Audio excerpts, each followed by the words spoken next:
Inside the Circle Green Screen Edition, Season 12. I don't know, man. I feel like when we started doing this, Moby Dick was a goldfish. But Moby Dick was actually a whale, not a fish. I know, that's what makes it crazier. That is crazy. How long evolution has Oh my when we started gosh. doing this. And speaking of starting doing this, how did we start doing this? That's a great question, Sean. Allow me to tell you and the masses. Who are these two clowns on my YouTube channel? Well, it's just one clown and me. But I will say, it started 12 years ago, and I didn't feel that the dispatch, like building up like 14 years ago, 13 years ago, and then 12 years ago, I didn't feel like the dispatch was doing the service that it should or like it's could doing do. today? Well, it's completely fallen off the map now. But back then, every now and again, they'd give some lip service or something. But I wanted something more.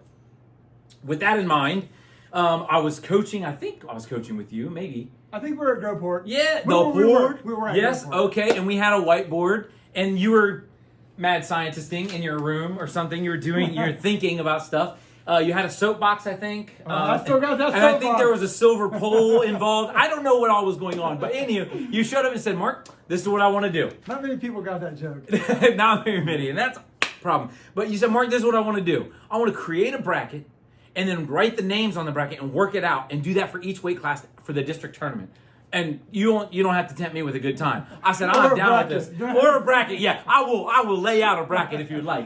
Cross brackets and all. But I thought, hey, this is actually good. This will actually, and it became, this will actually tell the story. You know what I think it does? I think it gets the Derby brackets engaging. Yes. Well, yes, I believe that. Because I do. I think people will say, like, they picked this guy, I don't like the pick, or like, I do like this pick, and I'm going to watch that match. Or, Yes. I don't know. I think it becomes engaging. Like when you fill out March Madness when you're a kid for basketball, Yes. you would follow the bracket. I think we created engagement of the brackets. I don't have a problem with that. I also think, and we later said this, it tells the stories, the 14 stories that are happening at the district tournament, which, in my mind, was I thought that is the service that should be provided. And so when people, tell us that we're doing a bad job, it doesn't take much. A tripod, a phone, an iPhone, and a YouTube channel. That's really it. You gotta have a clown. Gotta have the clown there. Well, I'll say this. It's been a great 12 years. And if, good 12 years. Man! Yes, I was just trying to be nice here. Well, I will say that it has been good. I've enjoyed working with you. I've enjoyed telling stories. And I still think one of the best stories out of the whole thing was we picked, well, I guess there's two in this case, but we picked a group of kids to make the state tournament. So you got 4 places at the district tournament. We didn't pick another kid. Well, that kid actually made the state tournament. And he just looked at me. He was much taller than I was. And he just looked at me and said, you can take your projections and stick them where the sun don't shine. He did it with a smile. And I said, man, you will not find a happier person. Well, I guess you would your parents. But, I mean, I'm telling you, when you prove us wrong, I'm happy about that. And going back to 2022, we did prove Mark and Sean wrong when we picked Josh Neiman not to make the state tournament. How can you do that? I don't know how you look your kid in the face when you're having dinner, knowing you picked against them. Who picked against their own kid? Nobody. Nobody. You did. You picked against my kid. And you've picked against other people's kids all the time. And I will say this again. If I can do that for 11 years, 12 years, 14 weight classes a year, but then when it comes to my kid, oh, you can't do that. No, you can. You most certainly can, because my kid, no matter what you put on the line, is going to have to toe the line and write his own story. And that's what he did. You know, my great part of being on the show is whenever I say something, people call you or text you to complain about it. That's true. That is true. Well, it is our 12th year, and that's phenomenal. And what we do in this particular episode, our very first episode for the season, is we sort of give a recap of what happened last year. That's one. And then we sort of project moving forward. But in between there, we allow Sean to stand on a soapbox and tell everybody what's wrong with the sport of wrestling. Everything. And yes, exactly. So, Sean, where do we want to start? We want to start on a recap of 2023. I thought we had some great successes. Go back. We had some very exciting finishes. Yes. Very exciting finish at Derby in the team race. Yes. Up north, DeSales had that little fight out there too, where they ended up coming a little bit short. But I think we had some exciting finishes for the team race, which I don't think we have in wrestling that much anymore. When you look at tournaments, or it's kind of like a lot of runaways. Like in college, it's like the Penn State effect. The Penn State. I heard this year when they go to the tournaments, they're going to give them the trophy with their name already in it at weigh-in. So, but if I may, if you're just now joining us, for 12 years, Sean has talked about how great Penn State is. Every episode, it's like Seinfeld. There's a Superman in every single episode. Every episode, yes. In this particular episode, well, this particular show, Inside the Circle, there's always a Penn State reference. Hey, you remember the question I asked you when I walked in the door today? Yes, and I don't know the answer. But anyways, we'll start in Division 3 and kind of work our way up there. Okay. I think Division 3 had a good showing. I think Division 3, locally speaking, is still trying to get its footing. I think we've done a great job of getting numbers.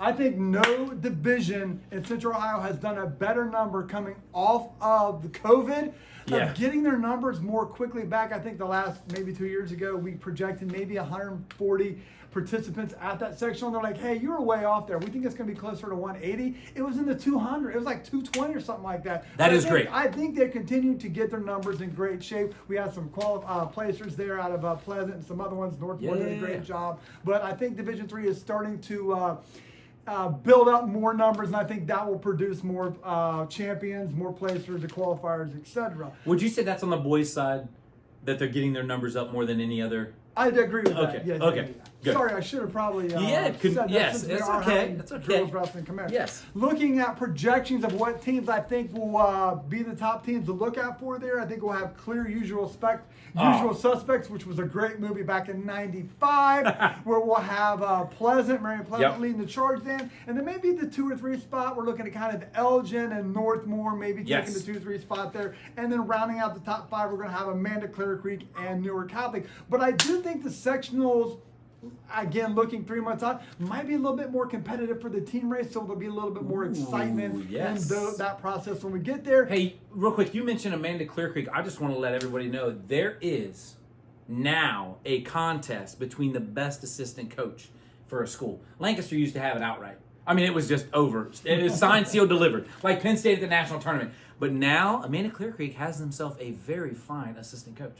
Ironically, the one you're talking about coaches at a school that the other one went to. Yes! Look at that. You got to follow. Oh, man. I hope you guys are following on this. This is great. Way. No way. But anyway, one way to look out for. People ask me about, give me some ways to look out for. 157 to Division 3 in Central Ohio. I think it's probably the premier weight, or the weight you want to maybe keep your eye on it, that we might get a little separation there. You have Campbell, you have Beavers, you have Harrison, Knapp, and Wolf. I got to think one of those might move, but that was the weight of I'm in Division 3 I'm looking at. As we move into Division 2, come on, is it possible for Division 2 last year to have more of a banner showing finish than they had? We had I doubt it. 5 schools with the finalists. Hopefully this year. 5 schools with the finalists. Yeah. Ooh. Well, Circleville had a champ. Watterson had a champ.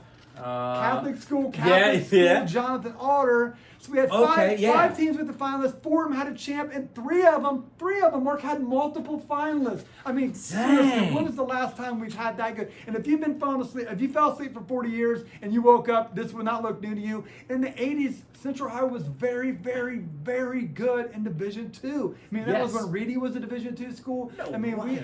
Hamilton Township was pumping them out back in the day. Really? I mean, it was really good wrestling, and I think we're starting to get that. I think the town is starting to migrate to Division 2, and we all saw this coming. This isn't a newsflash if you've ever watched the show or been following it. The kids are moving there, and they're putting a lot of resources into Division 2 wrestling in Columbus. They are. I agree with that. I think there are probably 3 to 5 schools. Well, obviously your Catholic schools, but the other public schools, I think they're doing a great job. Jonathan Alder. That's what I'm thinking of. Phenomenal job. Yes. Hammonds and Watson, those guys know what they're doing out there, man. We're just really good. And me and you've talked about this before we started filming. Division 3, Division 2, and girls wrestling in the state does one thing we do not do in Division 1. It's collaborate. They work together better in those divisions. When I was down there on press row in the finals or semifinals, I would see Palmer and Kat and Petrella. Yeah. They're all like, hey, go get him, man. Good job. Or they really were working together. In Division 1, how am I politically correct here? There's a lot of testosterone there. Ego. There's egos. There's no working aspect. You know what I want to know? What happened to competition night. What do we call those? Remember we did those like Yeah, 2 yeah, years ago? Central Ohio competition nights. What happened to those? I don't know. I don't know. I went to a couple of those. Those were absolute great things. I remember going to one at Otterbein. It was awesome. I think we had 80 to 100 kids in there. Easy. I'd go to like Old Hanger, the Lewis Center would have one. They kind of moved around competition. Yeah, I know. I'm just trying to think what happened, and I don't know. That was a great idea. I don't know what happened to that. And I think maybe it was Division I more led. I don't know. I'm thinking but I don't know. I just think we have more collaboration. I think we have more going in Division II, Division III, and girls, and that's why we're having success. And Division I is going to have to get on board with we can't work against each other. We have to work together for the sport and for these kids. And once we get there, I think we'll start to have more success than we do with the other. I think we'll just have more. Yeah, we'll be on more part of them. I mean, Division I is solid. We've had multiple schools with state finals, but I mean, the first round of the state tournament, that was bad. That was hard to watch for Division I. Yeah. I don't know what was more hard. What? Oh, yeah. The state awards have just now been passed out. We can let you guys know. I know that was 4 hours long. Yeah. But anyways, I don't know what was more painful to watch, sitting around for the awards at the end of the night or the first round of Division I for Central Ohio. I think we went like 3 and 582. It was bad. Yeah, but anyways, I get that. Not to get off it, I think Division II is doing a great job. Those guys are working together, and you can see it with the results at the state tournament. Yeah. Talking about school. I was just going to say, before we go to D1, I'd like to talk about girls, because there is a couple things going on. But we got to do D2. Yeah. You know, hey, where's the weights? What's the school? What is the top weight? I think the clear leader in Division II is St. Francis de Sales. I don't think there's an argument there. They did go grab someone off the waiver wire from Ed. I think I'm allowed to say it because it's D2, so you probably won't get any hate mails or hate phone calls. But they did grab a good kid, and they have so much top-level talent there. No, I agree with that, yes. I mean, they have like 6 kids, Rush, I think, Egan. could be in the finals. I mean, that's a lot of points there. I mean, the depth might not be there, but who's knocking off those 6 or 7 kids? I don't know how many people locally or even in the state can do that. So we're going to have St. Francis de Sales as the top runner there. Second one could get a little dicey there. I'm going to go with Watterson at number 2. I think they have a little bit more up-top depth. I mean, again, another school that's going to have and should have multiple finalists there. Yeah. Number 3, we're going to slot in Jonathan Alder. We talked about a little bit earlier here on the show how Hammonds and Watson doing a great job. I think they have a lot of depth. They do got some up-talent kids to pull off of there, but their depth overall will keep them in the top 3. They might even push number 2. And then the 4 to 7 is again a mixture of your usual just a bunch suspects. Of different teams. We're going to have Granville, Licking Heights, Highland. Oh, not Licking Heights.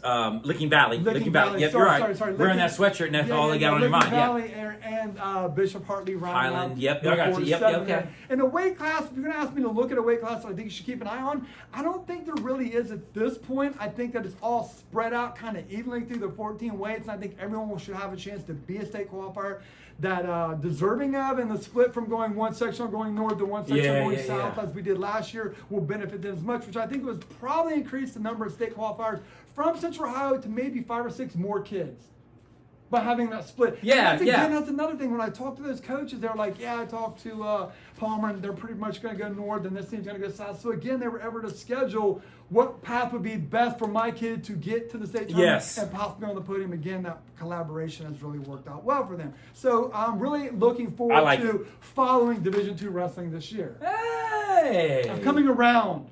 I haven't got the gear yet, but I'm still coming Well, you around. keep picking Jonathan Alder below other teams, and you'll never get the gear. Hey, I do want to talk about girls wrestling because there are a couple of things that are... a lot of changes there. There are some changes coming down the pike, that's for sure. And one of the things that I will talk about is sectionals. So in the past, they've gone regional, state. That's it. So that's just 2 layers right there. But I think that was a good layer.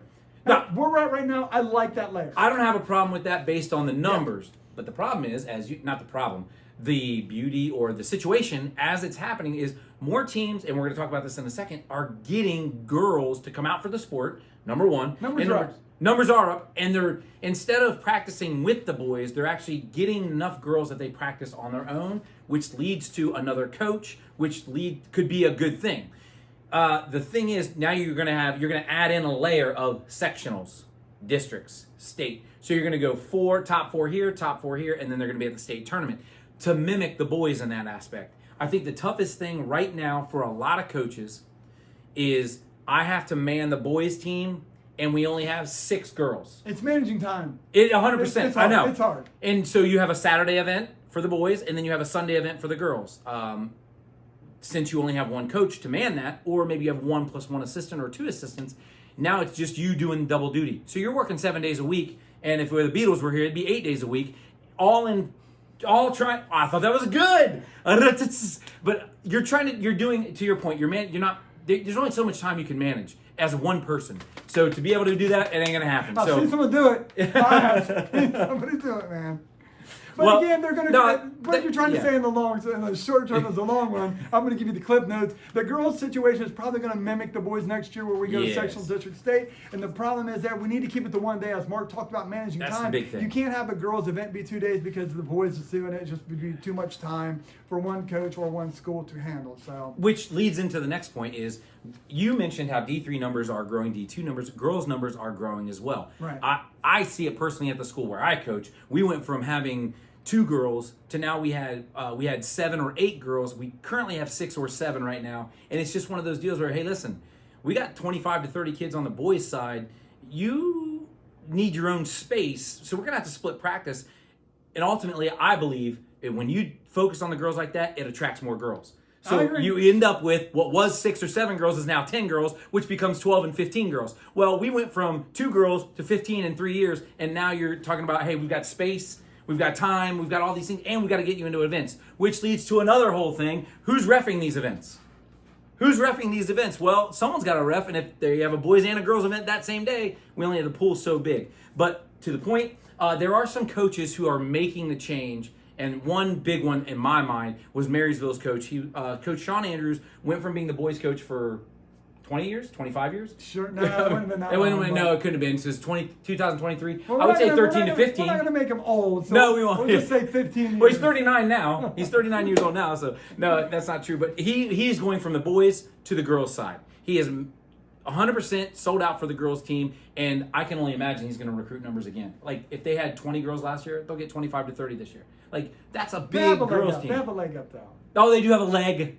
Yes, that's true. Yes, I guess. Well, Coach Andrews comes in, the other brother. That's 3 Andrews in a way. I don't know. It's like, I feel like on my deathbed, I'm going to open up the Dispatch and read an article how there's been an Andrews coaching, leading the Monarchs for the last 50 years. Yes. Like, it's just going to continue. So you've got Marysville, they're a top team. Delaware Hayes definitely has some girls. And Orange Orange, I think those 3 are clear of everyone else because of talent and, again, the numbers you talk about, which is big. And girls wrestling. Certainly. And if they're the top tier, I think there is another second group coming up, and I think Westerville North is definitely one of those. I think Watkins Memorial is doing a great job. I live in the community. I see what's being done as far as promotion of the sport to start, but attracting the girls to be a part of the sport. And I'm going to give you a little bit of a curveball, one you might not suspect, but that's Whetstone doing a great job as far as they have bringing in the girls. Numbers, yes. And I'm sure, I know, again, Licking Heights has grown. They've tripled in their numbers, maybe even quadrupled in their numbers, 2 up to 8. So I just think, I think we are, what would you say, 3 to 5 years away from filling out those sectional brackets, but it's important to get in place now. I don't know if it's that far. I would say 2 to 3. Okay, but you got to have that in place. That's true. In order to fill those gaps, because if you wait, now you're just going to be a bad situation. The first year will not look as good, but I think the second moving year, on. It will work its way out. Well, Sean, we've discussed D3, we've discussed D2, we've had an airing of grievances in a bit. We've talked girls. Is there something you want to add for D1?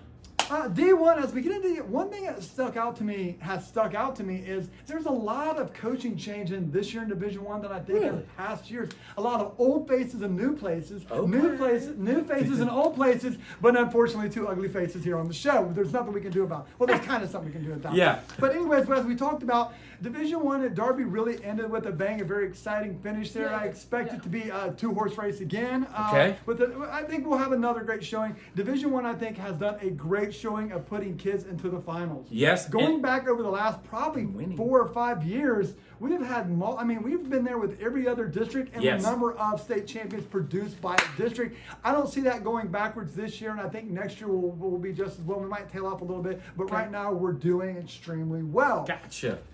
Well, behind those 2 teams you have. They're clearly in front of everyone else. It's a 2-horse race. I don't think anyone is debating that. At number 3, I would put Mount Vernon. I think Mount Vernon, if they wrestle the best they could possibly wrestle, they're going to get 3rd at Darby. If they wrestle absolutely terrible, like nothing can go their way, they're going to get 3rd at Darby. They're just stuck. And at third, they're just to me the best. Okay. They're just the third best team anyway. You try to slice it there, and rounding out the top five, that would interchange it any way you want. I would put the Monarchs of Marysville under new 4th, 5th, 6th, 7th generation Yes. Andrews with the Gales of Eltown rounding out the top five. But they have a good assistant down there. I don't know if you've ever met him. Well, now he's got a little. It's a 2-horse race now. I mean, it's the actual competition between the best assistant A coach. former Gale and a past Yes, Gale. that's Is that what we're right. Hey, looking Sean, at there? you mentioned the teams. Is there a weight class that, like, early? I know it's early. It's just now turning December. But is there a weight class that you think through the year it's going to be like, dude, this weight class cannot get better? Well, actually, before we came, I got on Burrow Fan and looked, but we've been here an hour and it's Yes, changed. it changed twice, It's changed yeah. like twice. It's changed like 10 times, so I'm not sure anymore. But a weight class I keep hearing about that's getting a lot of buzz is 120. And please do not text me or call me and ask me what I heard. I hear that weight is going to change dramatically than what it looks like on paper now. So that is a weight to keep out for. It looks pretty good right now, but I think we're going to have a lot of moving parts at 120. Well, Sean, I will say this. I've been with you for 12 years, and for the previous 11 years, I can honestly say I've never heard you say something in here that has not come to fruition. Oh, that's I'm just Oh, saying. you're so- trying to set me up No, right I'm just now. saying. I'm looking at 120. Oh, If I was this going guy's to be trying to make me a looking, science I know teacher. 2 years ago, 120 was the deepest weight class in Central District, and if you made the state tournament there, you had to be awesome. So I just think to myself, boy, that's going to be rough. So that's what I We're got. for talking you. about like the first show always has things that like Luke Fickle won't win 8 games his first year at Wisconsin, and they only went 7-5. I think. I mean, I don't know. I'm just saying there's things like that. What happens with heat and solids and stuff. Yeah, I don't know. yeah, I feel like you're setting me up here for something. No. But as most of you know, watching the show, you're wrestling people, that this year OSHA moved the starting week of wrestling back and Yeah. really created some chaos there. Tournaments that we usually would go to, or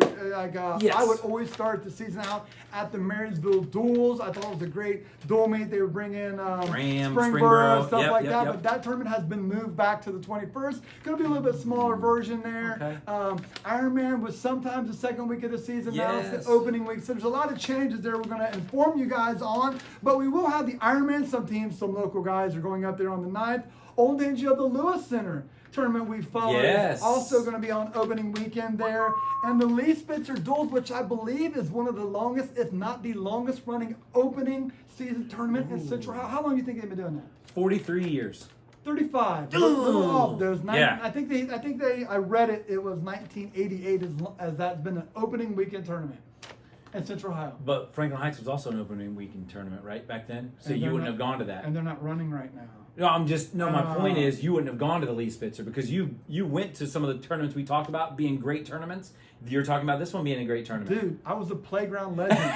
I would wrestle the first round of Franklin Heights, And then go- get in my car, and drive to UA, beat Matt Stout, drive back Franklin Heights, and get the championship before I went back up there. Oh my God. So- Well, for you that are just tuning in, who are these clowns? Playground Hey, legends. listen, we throw in inside jokes. I'm talking on the reg. So if you don't pick up anything like, what did he say that for? It's probably an inside joke that 14 other people got. I mean, I'm just saying. And 400 people did not. Yeah, that's right. I mean, this is the Seminole, like Florida Hey, Mark, State. did you see me at the state tournament? Hi, you're doggone right, That's I did. dude. You're not cheating me. You are not cheating me. Anyways, again, those are the 3 tournaments to get to. I'm Yes. probably going to end up at the Golden Bear Lee Spitzer Invitational there. They used to have that 2x4 the night before. Yes. But that's down to 3. It's a double Wait, duel. It's a double duel now. Oh, okay. It's not a try? It's not a try. They It's a call it double. 2x4? It's a two. No, it's a double duel where we'll have. that means? Dublin Scioto, Upper Arlington, Upper Arlington? and Lancaster wrestling Okay. in that double duel, and then the Lee Spitzer the next day. Gotcha. So the following, though, it really starts to heat up in Central Ohio. We have the Dan Gardner duels at Whitehall. We have the Wolfpack duels at Worthington Kilbourne? Worthington Kilbourne, and the Liberty Classic. I think those people are putting something in my food. Who's that? The Liberty people. folks? I have not been to that tournament for 2 years now because I've been Oh. sick as a dog. Sick as a Gotcha. dog the last 2 years. Well, you missed it last year, I think it was, dude. I started reminiscing and I was laughing. I could not stop laughing. It was so funny. I was seen sitting that on movie the before, and it's like something so simple where you're just like, Sean, Sean, the whole gym was like, "What is wrong with that guy?" I was absolutely. And now, as wait, hold on. Okay. As sure as I'm standing here, I cannot tell you what I was laughing at. It was my son knows. He walked away from me. My brother knows. He walked away from me. I bet they know what I was laughing at. But I'm telling you, dude, I was crying. It was so funny. I think it was the Bishop Reedy tournament. We told that kid to knock out push-ups. Anyway, go ahead. I think any gym you walk into, people says, "What's wrong with that?" That's probably right. But anyways, we have the Liberty Classic, which I really think is like our premier tournament. You think? Starting to get there, they have 34 teams now. I think Okay. they have done a great job of continuing to add teams to build it up to what it is now. I think some of the new additions are Centerville. I don't know if you ever heard of Centerville. I have the Elks, number they're pretty one, legit, black man. and They gold. got a couple other big signings there that are coming. So, Out of 34 teams, I have a question. Is a bracket? Yes. That's not what I'm asking. That's not what I'm asking. Of the 34 teams, would you say 27 are local, 7 are from out of town? 20 are local, 14 are from out of town? I'm going to go 2014. Okay. Maybe more. Wow. It might be 50-50. Whoa! I looked at that list. That was a great That's 17. That was a great mixture. Oh, that's good. Thank you. A great mixture of Division 2, Division 3, Division 1, and from all parts of the state, like Olmsted Falls. I like and that. Cleveland. Oh, that's you got good. some, Centerville represents the Cincinnati district. I mean, we're really. Yes. You got Toledo schools there. I'm You got a saying lot just going being on, man. centrally I'm located as just a Columbus saying. school, you can pull from Cleveland, you can pull from Toledo, you can pull from Dayton, you can pull from Cincinnati, and you can pull from down on the river. You can get them all here. They all travel 2 hours. They get to the center. Boom. So I'm just going to give them a quick shout out. Great Word. job. I know Zucker and Manelli have been doing a great job over the last couple of years of building that list. And I just got an idea. The week leading up to that tournament, I'm going to get all of my food packaged already. This way that you don't eat There's any of their no food. way Okay, you are going to be at that I want tournament. to be at that tournament this year. Okay, So, I hear you. Sean, anything else that you can think of as far as wrestling happening? Did I mention Penn State? Okay. Yes. We will be back for a recap of the holiday tournaments going forward. We'll recap the first week of wrestling. We'll talk about the Liberty Classic. We'll probably come in after the Medina and the Brexel. And one of my favorite tournaments to ever go to, the Marion Harding Classic. Love that. Love that I tournament. say that, I mean, they're like 45 schools, 44 schools. They have Yeah. the same number, but when Yeah. I go up there and I sit next to the people from Plymouth or the people from Allen East Yes. or like wherever, they do not, and it goes back to my talk about Division 2 collaborating Division 3. Those parents and grandmas do not care if it's the finals or the first round of consolation. They were giving their kids, I'm telling you. Yeah, I agree. You go to those tournaments, they give support from first match all the way to the end to their kids, their friends. Hey, and what I love- and I absolutely love that about that What I tournament. love is, I see you're cheering for Allen East. Which was your son? Oh, I don't have a kid on the team. I'm just here as the community. Yes. I'm here with the community. I'm like, okay, cool, that's great, and that is what happens. And I do appreciate the Marion Harding tournament. They do a great job. I mean, they do what they can. I dislike the two gyms, but whatever. I'm not hating on it. Whatever. Sounds like you are. No, If you know I'm who Jeff not. Ratliff is? Yeah, I think He I do. wrestled like a way ago, man. You see that guy in the gym, you pull up a chair, man, you're going to laugh your butt off for an hour, man. That's some great, you cannot buy great conversation, Mark. No, you can't. I'm telling you, and you like- ain't getting it on your couch either. You got to get out there. You got to get out there. So what get out, else, support Sean? wrestling. We got wrestling going on for the next couple weeks in Central House. So get out there, support these kids, show them that you're watching them, and Yeah. I think we're good there. Is that it? I think so. And now you are inside the circle.